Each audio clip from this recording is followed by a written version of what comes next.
key players in these torrid tales, otherwise known as partners in crime. Nikki Sixx. The dying could be easy. It was the living that I didn't know if I could do. Founder, chief songwriter, and bassist for Motley Crue. Assiduous diary keeper and the anti-hero of this tale. A man who was so hooked on heroin and cocaine that he had to die twice before he began to contemplate a more positive lifestyle. Tommy Lee. We all went to that dark fucking place at various times, but Nicky seemed to like it there more than any of us. AKA T-Bone, Motley Crue's drummer and Nicky's toxic twin. A fellow narcotics adventurer who shared all of Nicky's 80s addictions, except heroin. Vince Neil. Nicky was spending a lot of time shooting up in the bathroom during the girls' sessions, and that suited me fine. It was the perfect time for me to record my vocals. The singer of Nicky's lyrics in Motley Crue, and a man who spent most of the 80s hating the guts of his band's songwriter and bassist. The feeling was mutual. Mick Mars. When I heard Nicky was dead, my first reaction was, I knew that fucking prick was going to do something like that. Unassuming and reclusive Motley Crue guitarist who was forced to accept that his role in life was to be bullied, persecuted, and abused by his vindictive bandmates. Deanna Richards. You never imagine your own family will plot against you to steal your son. Nicky's mother, who endured an agonizingly long estrangement from her son after his troubled and turbulent childhood. Cece Comer. Nicky was rude, full of himself. He just crushed me so many times. He was an asshole. Once adoring little sister of Nicky, who accepts that their particular in-family dynamic was maybe not your average sibling relationship. Tom Rees. I went to stay with Nicky once or twice, and the way of life he had was not to my liking. Nicky's maternal grandfather, who, together with his late wife Nona, looked after Nicky in Idaho for long periods of his youth. Doc McGee. As a parting joke, I'd said to Nicky, "Don't send us any girls in Nazi helmets and Gestapo boots," and he must have thought I meant it because they turn up in helmets but not the boots. Former Motley Crue co-manager who described the physical violence he sometimes meted out to his troublesome charges as full contact management. Doug Thaler. Nicky showed me some gummy black substance he had that he claimed was some kind of exotic cocaine that he was going to snort. I thought, good luck snorting a gummy substance. Partner to Doc McGee, and a man resigned to receiving early hour phone calls from Nicky informing him that there were Mexicans and midgets in the bassist's garden. Evangelist Denise Matthews. I don't answer to vanity. I would much rather be a fish stuck in a pond with a starving shark than take on such a foul name of nothingness. The artist formerly known as Vanity. Former Prince pop protege and girlfriend who turned her affections to her on-again, off-again fiancé Nicky and to freebase cocaine before finding God and becoming a born-again preacher. Tom Zutaut. Nicky told her he wasn't scared by a little bit of blood and proceeded to have intercourse with her right there. Elektra Records A&R man who signed Motley Crue to the label and suffered the indignity of watching Nicky have sex with his girlfriend 3 minutes after he formally introduced them.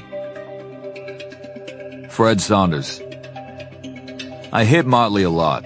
I once broke Tommy's nose in Indiana. I broke Nicky's ribs and I beat the shit out of Vince many times because he's an asshole. Former Hell's Angel, supplier of Ace in the Hole, and the head of security on numerous Motley Crue world tours. Bob Timmons. Cocaine gave Nicky acute paranoia and hallucinations.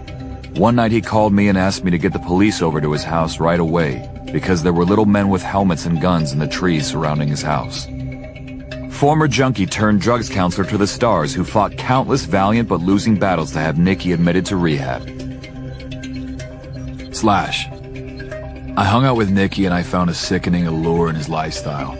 My junkie years were dirty and sordid, but Nicky seemed to me to have found a cool, glamorous way to be a junkie. Guns N' Roses guitarist and the little brother that Nicky never had during GNR's infamous 1987 tour of the Deep South with Motley Crue. Sally McLaughlin. Slash was paralytic, and Nicky was turning blue. Former girlfriend of Slash, who moved from Scotland to Los Angeles in 1987 and spent her first day in the city saving Nicky's life. Karen Dumont. When I moved to Los Angeles, I was told not to even talk to Motley Crue because they were trouble.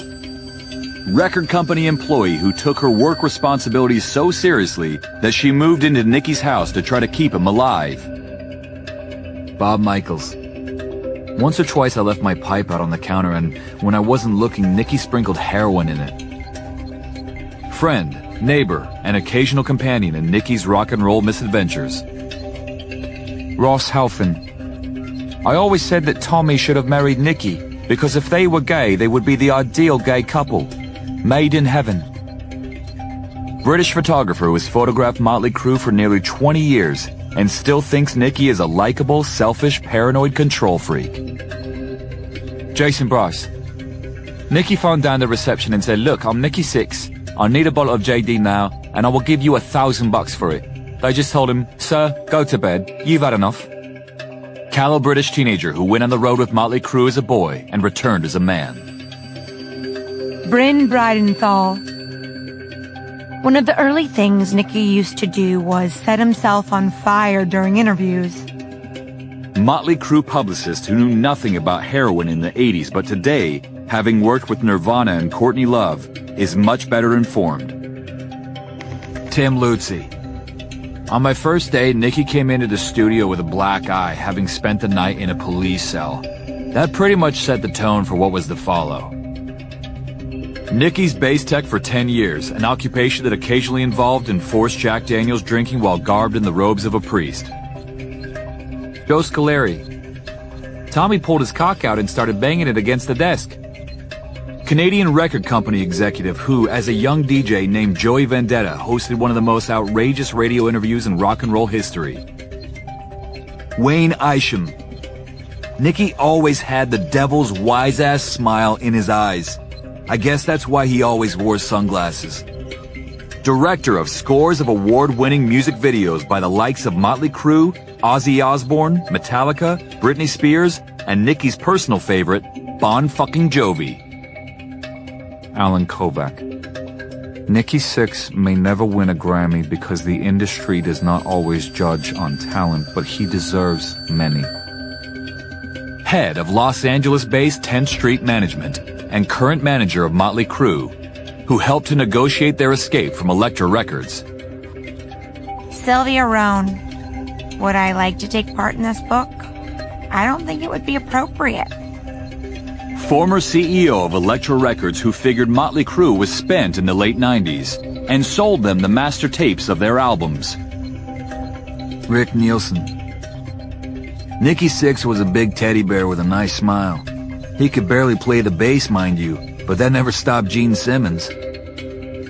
Cheap Trick guitarist and Nicky's boyhood hero, friend, and occasional touring and drinking companion. Bob Rock.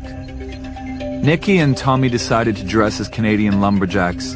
They put on lumberjack shirts and false mustaches.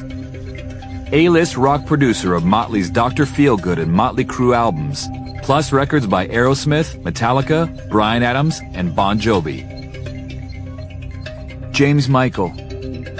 Nicky is a very creative and talented guy, and he thinks in a very dark and twisted way. Nicky's erstwhile songwriting partner with whom he has co-written hits for Meatloaf and Saliva.